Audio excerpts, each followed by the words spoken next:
Infrastructure is crumbling and the problems are only getting worse. The pressure to find solutions is hot. Let's talk about why American cities have no water, no electricity, and no money to fix their infrastructure problems. Welcome to the Infrastructure Hot Seat Podcast, hosted by Chad Smeltzer. All right. Hi, everyone. Welcome to the Infrastructure Network. My name is Chad Smeltzer. I am your host. Today's guest is Kevin Lyons, who's the CEO of FlashVote. Thanks for joining me, Kevin. Hey, nice to be on your show. We finally get to meet and have a conversation virtually. We talked on the phone briefly, but I want to talk about your experience, Kevin. And you started you went to school for chemical engineering, and now you're a CEO of FlashVote. So let's start where that all kind of worked out. Chemical engineering. Wait, you don't see the obvious path from chemical engineering to local government? No, not see this. Funny, there is one actually. It's usually like public works and waste treatment, water, stuff like that. I've toured many a waste treatment plant in my day. But I was actually a chemical engineer undergrad in the East, and then got recruited out to some grad programs in California, and they were nice. California's a nice place. Yeah. Massachusetts is nice too. California's nicer in some ways. And so I ended up out there doing a chemical engineering PhD program, doing some chemical physics experiments, which again is clearly laying the path to local government. So no, what actually happened is, so my second year there, after I'm in the lab and setting up these experiments, they take about 5 hours each to I just sit there and let this ultra high vacuum thing just heat up and then get ready. So I started reading books really for the first time. Because you had a lot of time on your hands. It sounded like. Yeah, right, exactly. Like, what am I going to do? I can't do anything while So I decided to read books instead of math. And that's good. Yeah. It's a good thing. I recommend it to people.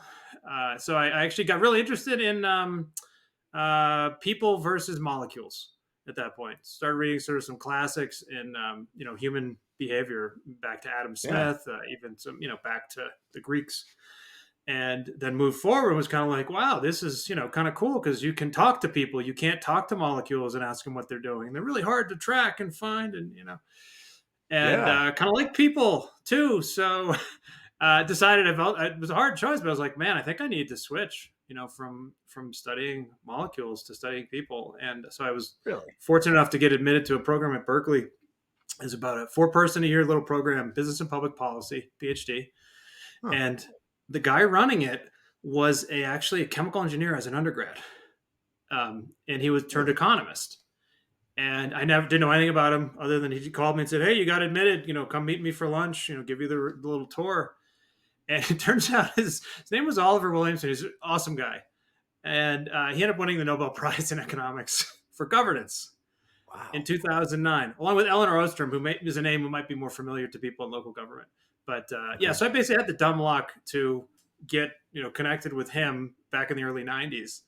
And that set the path for really trying to become, world's expert in local government, basically. Yeah. Wow. That's impressive. I mean, molecules of human beings and psychology, and then the psychology of molecules. Do they even have psychology in molecules? Yeah. I don't know. But they do things together. So what's really cool about them is how like ice freezes and water freezes, right? Yeah. So at some point, all these molecules, water molecules, just kind of hanging out, and then they get to this point where like, hey, let's all just start to boop, boop, and all of a sudden they're solid from a liquid, right? So phase transitions is what I was looking at. Like picture a layer of molecules coming down on a surface of something, like a table or a piece of metal or a catalytic converter, actually, right?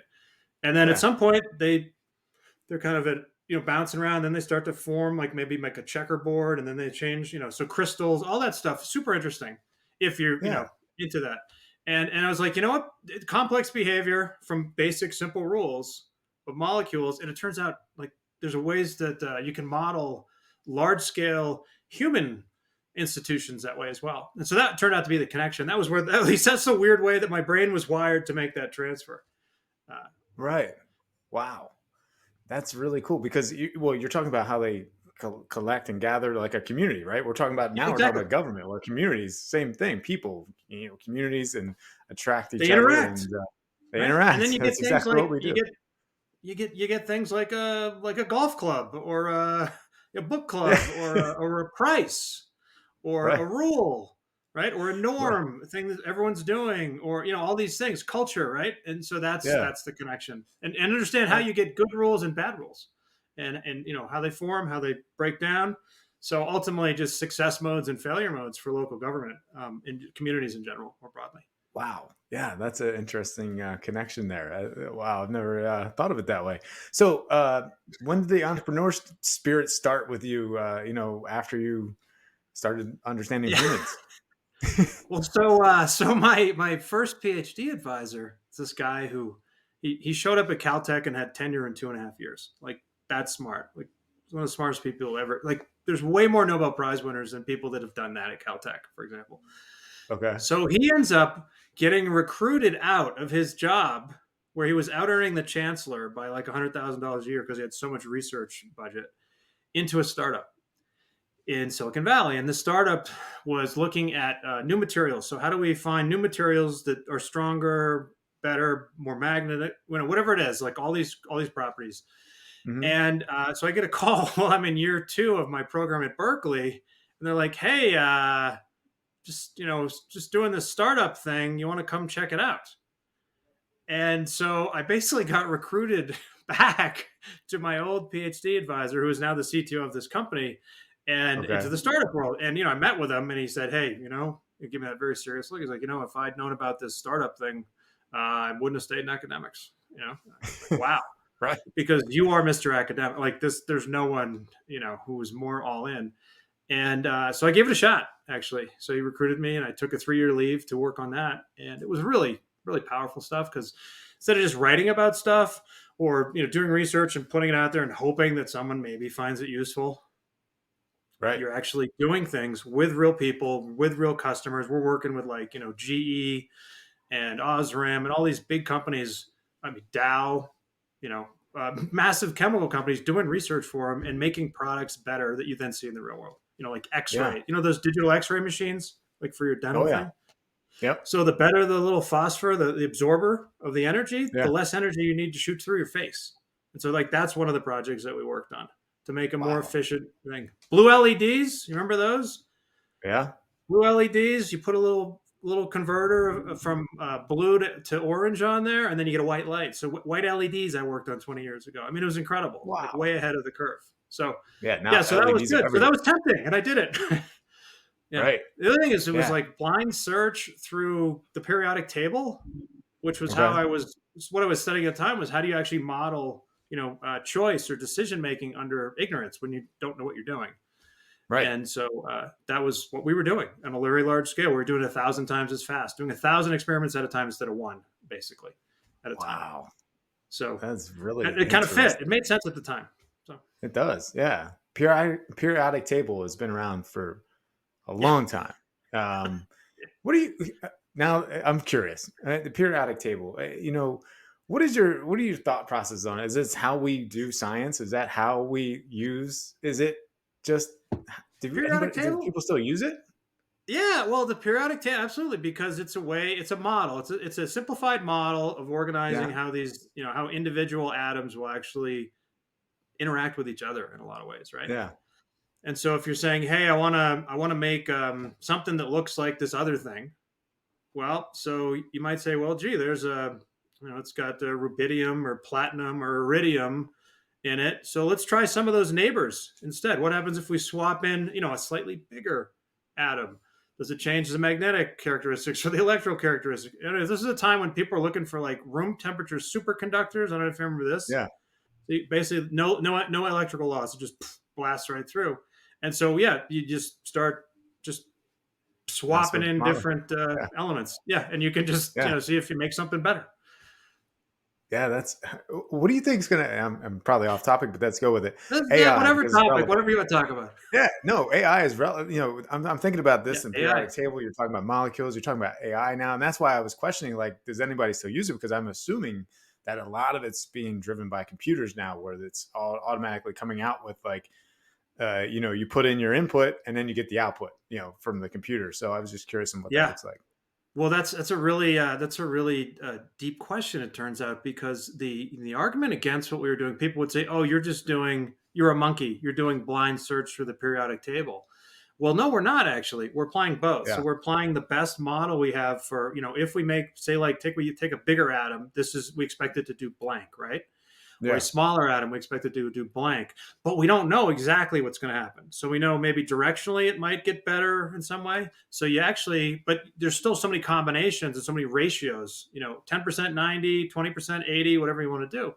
And Yeah. so by the time you look at this, even if you narrow it down really well with a good model or the best, digital model you have from AI, which Hmm. at the time, people were using for like protein folding and other stuff, which is Yeah. still a popular thing.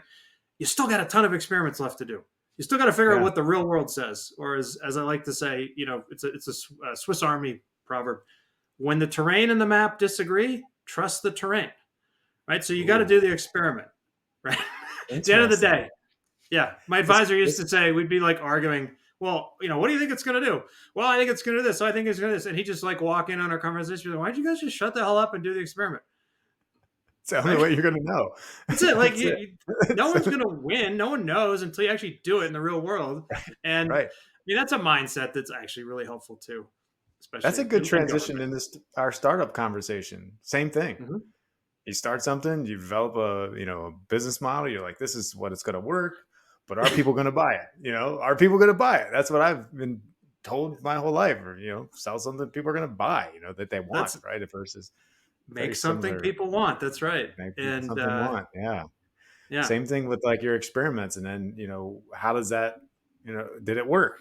did it Does work? it work? And where does it go from there, right? After it does work, do you enhance it more? Is that, I'd imagine that's the scientific side of it, right? It's just, how do we make it better, right? Okay, did Yeah. this, now how do we make it better, right? Okay, yeah. Yeah. And to your earlier question, what did we learn?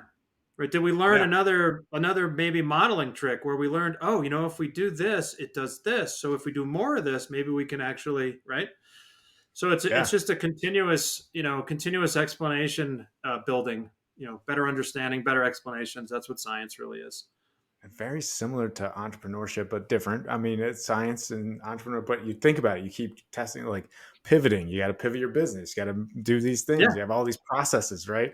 And you got to make sure they all work, or the business falls apart, right? It's similar in a kind of way. It's interesting. it's the same process. And this is what was Yeah, funny. This is my advisor, the old PhD advisor. He was like, he was hooked, got hooked, because yeah, we're basically, trying to do things that matter a lot more, actually, in right. terms of, impact. So applying the same methodology and the same rigor, to solving a problem, but doing it where it's like, okay, now we're playing with real chips, essentially, right? Like, Yeah, this is yeah, this is a lot of people's money, a lot of money, an important problem. And actually, as the founder of the company, who was an amazing human being, also, he founded like $10 billion companies, if you can imagine wow, that. He he was like, look, here's what we're gonna do. We're gonna go find the 5 best people on earth to work on this problem, and we're going to give them a lot of money, and they're going to fail, fail, fail, fail, fail, fail, fail until they succeed. it's true. And that's a startup too, right? You just got to It keep is. iterating, fail, fail, fail, fail, long enough to persevere and succeed. Yeah. It is. It's exactly the same. I mean, you fail, then you learn, and you fail, and you learn, and you Mm-hmm. fail, and you succeed, and then you get to that point where, okay, am I comfortable then? That's the entrepreneur spot. It's like, do I get comfortable or do I keep going? Where does that? Where Never does get that? comfortable. Yeah, that's I'm with you. I agree with you 100%. But there is that time where you're like, man, do I still want to ride this roller coaster? And yeah, that's like entrepreneurship is. It's just a roller coaster. It's up and down. And you're talking about humans. It's us interacting with our humans, our employees, our customers, our just everyone in our environments, right? So very yeah, interesting path you took. Very yeah. cool. That's the simplified version, but Yeah. that's no, that's that. I mean, it's a great experience, right? So having had kind of the world class academic experience, and then world class startup experience, Yeah.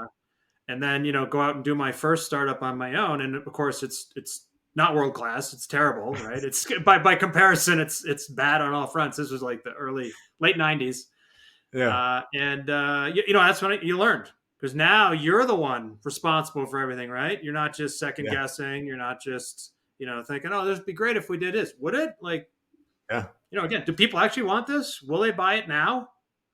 Yeah. All these things that It's, start to matter, you just, there's nothing like honing your decision process when everything's on the line too. yeah, So you get really so good at, true. thinking through, am I deceiving myself? Am I happy ears? It's just, am I hearing what I want to hear? Or is there actually still a problem here? Yeah. And Yeah. Being able to watch your blind spots, self-evaluate, figure that's out, it. because if you're a CEO of a company, it's hard to juggle all these things and, manage everything if you don't have the right process or people in place. I mean, that's really what it comes down to. So that's what I've learned is you got to have the right people. Really, it comes down to the right people, and then the workflows. What's the workflow like? Can you grow Yeah. it? Can you not? How's it scale? All these things. So Well, there's very that saying interesting. also early on, right? It's like people are super important, Yeah. but good people, bad market wins. Right? I think Oh, that's maybe an Andreessen all saying, the but time. yeah. So you got to be solving an actual problem that people have that's important to them, and Yeah. that they want to see solved. It's got to be a pain, not a vitamin. Painkiller, not a vitamin.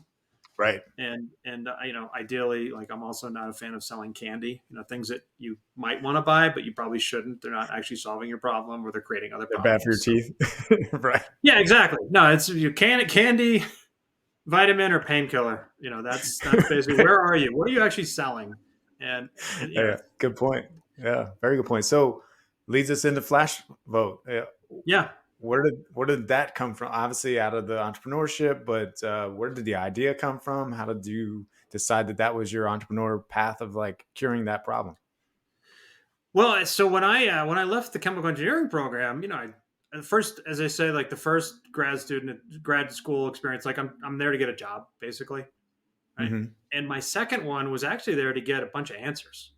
So I was fully self-driven at that point. Like, what think of it this way: like, you see someone on one side of an issue saying something, you see someone on the other side of an issue saying something, and as trained with the training as a scientist that I was lucky to have, it's kind of like, well, again, like, why don't you guys just run the freaking experiment? You know, Yeah. who's right? Like, I don't care. You guys are just, like, you're just noise. Like, just figure out Overthinking who's the whole right. thing. Isn't there Yeah. a right answer? Right. Right. So I basically went into this other program like, well, why don't we just figure out the right answer? And it turns out there was a lot of work that had been done to figure out, yeah, this is a right answer, this is a wrong answer, this is a right answer, this is a wrong answer, and this is why, and why, this is why, right? So all the way down. And so that was really interesting. Then I was hooked. And then you go, well, wow. So, but if this is the right answer, why are people doing this instead, which is the Yeah. wrong answer? And then you get into like the dynamics of organization. And how do you actually get a group of people to do something that's not in their interest, right, versus something that is? And then there's these collective dynamics.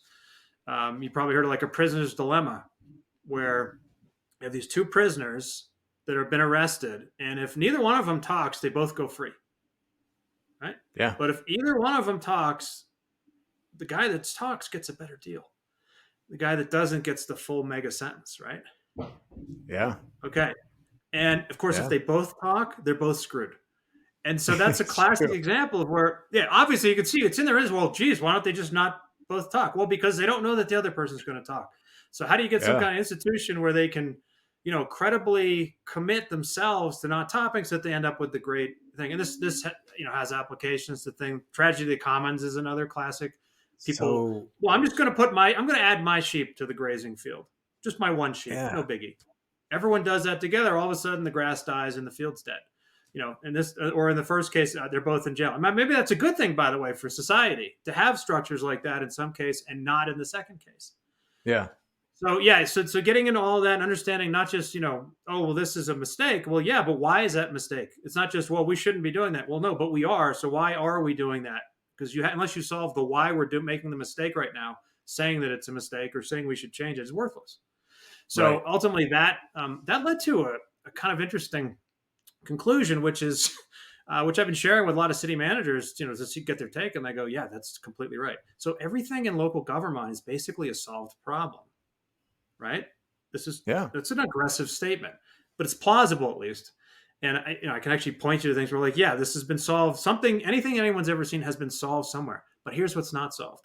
How do you go from where you are right now, politically, right, with all the interest groups in your community or whatever it is, or your country in a bigger sense, to the right answer, to something that actually makes everyone better off? How do you make that leap? How do you make that change?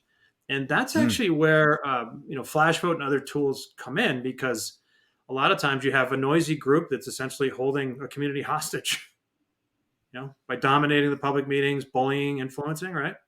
That's like social media. Yeah, exactly. Well, that's the problem with social media now.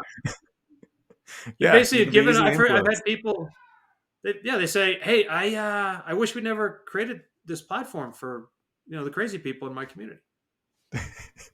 Yeah, it makes things more dramatic, more drama, more mental health. Like there's all kinds of consequences, but there's also positivity to it too. You get more people in a community, as we just talked about at the beginning, like bringing people more together, but that can have effects, it really does. And like we're having it where I live now, there's this crazy thing going on. People are some people, right? Oh, everyone's talking about this. Are they? Is it everyone? That's ultimately we're able to say, no, actually, no, it's 10 people. Those 10 people who dominated that last meeting, it's just them. Yeah. But without that data, you don't know. Yeah, it's right. Yeah. It's actually, no, it's Bob and his 5 friends. Yeah. But they're super active on social media. So everyone's like, gee, I guess this is what everyone thinks. That's how we're wired. We're wired to overreact to what we see in front of us relative to, something else we might know or have a really good reason to believe. And, we're all susceptible. So it's interesting what you said at the beginning, like when I asked you about what flash vote is, you said about, 2 prisoners and one talks, then, one gets a benefit, one doesn't, so is that how flash vote kind of, operates? I know you're probably going to get into it, but just curious on that kind of, if 2 people don't connect and their votes are different and they don't know about it, that's important, right? That's the way we want to keep it. It is important. That's a really, really subtle observation, but there's a lot of science in how you design, how you get your input. And so where social media fails is, it's basically a small number of people who are loud and are kind of, are willing to be loud. And if you always think about if you think about it in your life in general, are the smartest people the loudest people, or are they generally the quietest people? Right? That's interesting. Yeah. Think and we go, wait a minute. Person in the room. Yeah. Yeah. Right. So there's like an inverse, which means it's going the wrong way. It would be awesome if the smartest people were the loudest people. That'd be great, because then we can just, there's more noise. Great. So there's actually this crazy curve called the Dunning-Kruger effect, where smarter people are actually, they know they're not that smart. They actually know what they don't know. And then as you go backwards down, it turns out these psychologists measured this. And as you get to this range where people start to think they're super smart and they're really super dumb about things. And you could kind of see effects like that in social media, unfortunately. Where like the loudest people say the dumbest stuff on social media. I'll just say that. I don't think that's controversial.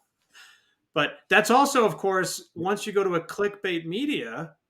So if I interview 10 normal people and 1 crazy person, and the 10 normal people say something completely innocuous about, pick a topic, right? Biology, climate change, vaccines, it doesn't matter. Whatever they say that's completely normal, that everyone actually is like, yeah, that's totally true. If you get 1 crazy person, in the old days, they wouldn't report it, because that would kind of be like, well, our readers are going to think we're weird if we say that. Unless it's a really big deal. And nowadays for clickbait, they have to report it, because that's how you get the outrage, the emotions that force you to click. And so the more you see that, you start to think, gosh, I guess everyone's crazy. And this is a real effect. It's a problem for us right now. And the media landscape has changed how our brains think about what's going on out there. Yeah, it can be super manipulating. I mean, really, that's right. It is now. That's what's happening, right? So with all these, that's factors, why people do it. I mean, with all these factors going on, Kevin, how do we, we're talking about voting, but how do we make voting more efficient, like more progressive, like more digitized, more digital Uh, transformation? Is it possible than still mailing in our votes? Like all these things that are going on. Just curious. well, so I mean, voting in a lot of ways is kind of a tiny, overrated piece of the big puzzle, Yeah. and it's really the data that helps the public servants serve the public. Let's put it Yeah. that way. Serve the public as a whole, right? So when you become, an official, I've been one for 9 years now, public official on our county advisory board. Okay. You get bombarded by stuff from people, and Yeah. that's what we call engagement. By the way, engagement is hearing from people interested in a topic. It's actually not helpful usually because they're trying to sway you or manipulate you or something. It's very rare. They're like, hey, I have this Yeah. really good idea you didn't have. Or, hey, here's a fact I just wanted to share with you that you probably didn't know. Or here's a question you might want to ask, because this will help you do your job better. That stuff's super helpful. That's the Hmm. theory of like, getting input from anyone. What's not helpful is like, hey, there's 10 of us here and 9 of us are against this. Because our brains will use that sometimes, and that's just garbage. It's, in fact, our data shows that's usually the opposite of what the community wants. About 70% of the Got it. time, what you hear, that sentiment from that small group, is the opposite of what your whole community wants. And so, I think we created flash votes so that you could actually have data on what the whole community wants. The whole, a representative Ooh. sample of regular people that you can go out to whenever you need it, whenever you need the data, especially if there's some noisy groups in town, which could be the tip of the iceberg, or they could be the opposite outlier, like we were just talking about. But you don't know unless you have that bigger, broader picture. And so once you have Yeah. that, then you can actually be a good public servant, and you can, understand what the real priorities are of the community, not just what these 5 people are agitating about, trying to make the most important thing in your Yeah. community.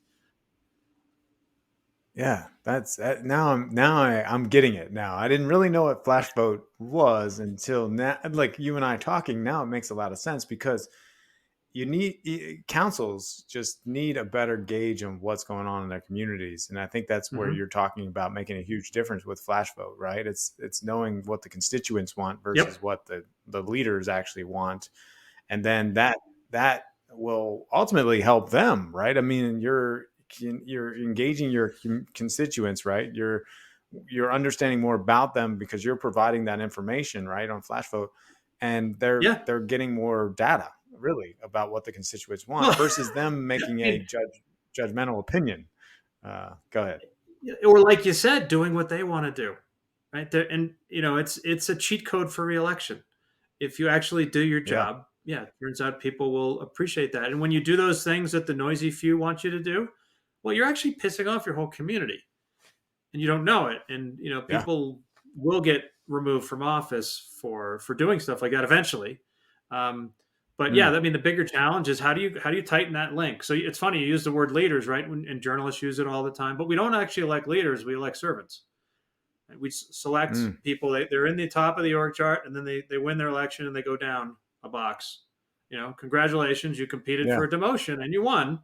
And there's a lot of honor in that Right. role, right? This is a very important role, but you're not a Yeah. leader, right, of the community. You're now part of the leaders of the government organization.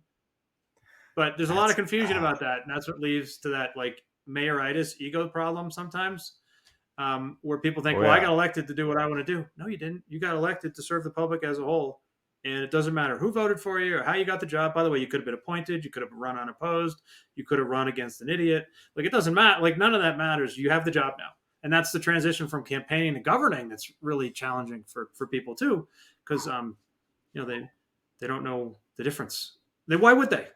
Until they, actually learn it. That Yeah, that is huge, Kevin. I mean, you're talking about, I've said this before, where leaders don't know what they're getting into really No. until they get elected. Then it's like a shock. They become a mayor of a massive city. And I'll use Chicago, for example.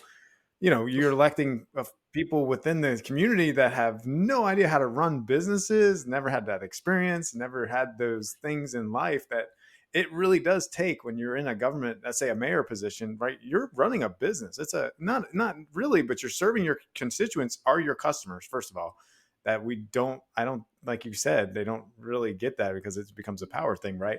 And then you have to run it like a business, though. You really have to take the taxpayer budget dollars and use them wisely and not waste them, is what I would hope. That is the Yeah, goal. well, But does that really happen? Sorry, go ahead. well, no, it's great. So, like a business is another one of those phrases that's really common, and it kind of makes sense depending on how you're going to use it. But it turns out that Yeah. things that are common in business, like like tipping a waiter, for example, or whatever, that's now a bribe in government. Now that's weird. Why is that, right? Or all these things that Yeah. associate with a business, making a profit, like actually the margin between your cost of providing the service and the value of the service that you're able to charge. That's illegal in government. You have to charge the cost. It's a cost plus, not even a plus kind of contract. So the actual thing is a government is a trust. So a bunch of people get together, pool some resources. So they put in some money. They might own some property in common, and even on some behaviors. They might all agree. We'll all agree to put our trash out at the same day, at the same time. Before I could put my trash out anywhere or take it anywhere. Now we're all gonna contribute those to a common pool, and then we're gonna manage those as a common trust for a common benefit. Right? This is how you get around some of these problems, these coordination problems we were talking about earlier.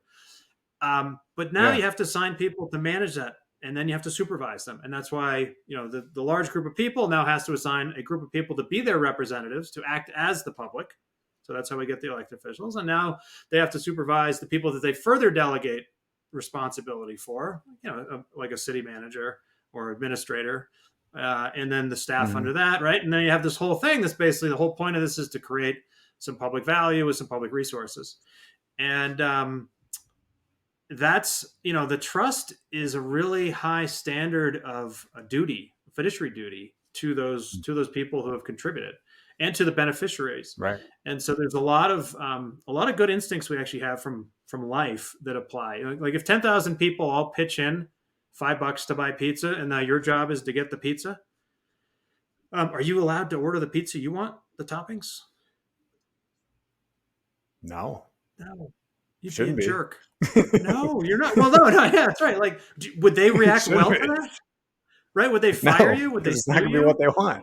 Right. Yeah, no, I didn't. That's not why I joined. I joined to get the pizza I want. We're just going to get it cheaper because we're doing it all together. Right. We're cooperatively putting money in. Yep. Yeah. So I mean, and then you can go from there to like, well, okay. So how are you going to figure out the pizza toppings? You're gonna have a meeting, right? And then the anchovy people all come to the meeting, and now we're getting everyone anchovy pizza, or 90% of the pizzas are going to be. I actually kind of like anchovy pizza. I love how we simplified this, the anchovies. Yeah, no, but that's wrong. But that actually happens in government. Replace anchovies with something else. That's a terrible idea. An ice rink in a small town in Texas is an example. I remember recently, people are like, God, I wish we had you guys a year ago. I hear that too often, which makes me think our marketing can be dialed up a little bit. But that's the kind of problem you end up with. And of course, meetings no good. Online survey. We're going to do an online survey, and then all the pineapple people will share it with the Friends of Pineapple Pizza, group on Facebook or whatever. Yeah. It's all garbage. And that's how you get bad data, because the people most interested in the topic follow it, participate, give input at much higher rates, and share it with their friends on the same side of an issue. And so whether it's meetings or social media, any of that stuff, you just can't get good data. It'd be awesome if we could, by the way, get good data by just putting like a form out there and saying, hey, what does the community want? But you can't. So that's why we had to create FlashVote to do scientific surveys. Yeah. That is the best way to end this podcast, and we're almost out of time. Is exactly what you just said. That was perfect timing, by the way. Oh, great. Wow. I wasn't sure how long we were going, but no, it was 37 minutes and we were perfect. But man, I have so many more questions. So you and I will have to definitely get together again and talk about how FlashVote is used in communities and stuff like that a little bit more in depth. But this was great to get to know you, Kevin, and know more about how FlashVote kind of works and understand it.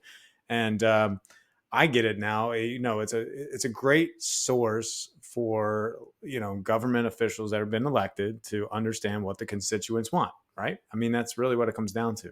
It's data. Yeah. It's the guidance that you wish you had when you're sitting in a meeting and you have kind of a tough decision maybe, and you're getting manipulated or bullied one way. I can tell you a quick story if you want, but sure, go ahead. You have a couple minutes? right. So I'm in my town, and we have this cannabis issue was passed in Nevada. So cannabis is now legal, recreational. And so I actually was on this email list for some reason that went around town and said, hey, we all got to go to this meeting and tell them we don't want this. Not in our town, right? Right. And so I saw this and I was like, okay, well, there's probably going to be a bunch of people at this meeting yelling at me. So sure enough, we get to the meeting and there's 5 of us sitting up there and the room is packed. And one after another, they start standing up saying, this is terrible and you're awful for this and this should never happen and no one wants this, right? And they just build on each other. It's like social media. It just kind of crowds out anyone who might be on the other side. Once you realize, you're overwhelmed, you're not going to get involved. This one guy, after like 30, 35 minutes, nonstop, by the way. And I'm going, man, whoa, what are we doing? Geez, I'm getting manipulated as a data person. I know it's crap because I even saw the email. And one guy stands up and he goes, hey, you guys, you remember that's like 72% of this precinct voted in favor of this, right? All the air left the room instantly. Like people just like, and so all of a sudden, no one tried to manipulate us anymore. It was over. And we were like, oh, well, wow. Okay. So if we had it, where would it be? How close to the school? When would security be there? Would it be open at night? All these things. Wow. And it just got practical. And all of a sudden we're tapping now into the local knowledge that's out there, not the mob mentality. And I was just like, damn, that's what Flash Vote needs to do. This is it. Bring the whole community into the room, make them representative, make them there, and then it just made the decision so much easier. I love it, man. Now it makes a lot of sense of why you're important to government agencies throughout the country. I mean, seriously. Wow, we need it because it literally is. You can get manipulated and these wow. That was a great story. I don't even know how to respond to that one other than it makes sense. Actually, at the time. I can like. There's so many cities dealing with this every day. I don't even know how they do it. Like I really don't at the council meetings and stuff. They can just be brutal. I've been on them many times, and it's just long. It's hard, exhausting, and it's painful. It's long. It's unpleasant. It's not productive for either side. Actually, when you're getting yelled at with public comments. And at the end of the day, without good data, you're either going to be lucky or wrong. And, being lucky is not a strategy. And so that's why you see these growing gaps in trust, ultimately, unfortunately, between the communities and their government. Exactly. And transparency. We need to be way more transparent than we are. And that's a whole nother probably conversation. But man, this is great. If you want to talk about decision processes next time, that's the other part of the puzzle. So you need good data and you need good decision processes, and defensible data plus defensible processes equals good decisions. Let's do that. Let's do a live event on that. I think that would be awesome. You and I will set it up. Get some other sounds great. That'd be awesome. So anyway, Kevin, how can people get a hold of you? How can they learn more about Flash Vote and go from there? They can, besides watching your podcasts with me, I guess, they can find us at flashvote.com/government. Actually takes you right to the good stuff. Kevin at Flashvote. Okay. I do read my emails and, would love to hear from people that strikes a chord with, have a little passion. Happy to bring Flashvote to your community if it's not there already. And appreciate your questions, by the way. Good question. Good in-depth. Like I usually don't get to go to that level of detail. But thank you for listening to the Infrastructure Hot Seat Podcast. We hope that this show brought you some insight on relevant topics within the infrastructure world. Please join us every 2 weeks on Tuesday for the next episode. If you're interested in being a guest on this podcast, please set up a 15-minute interview with your host at calendly.com/Chad Smeltzer.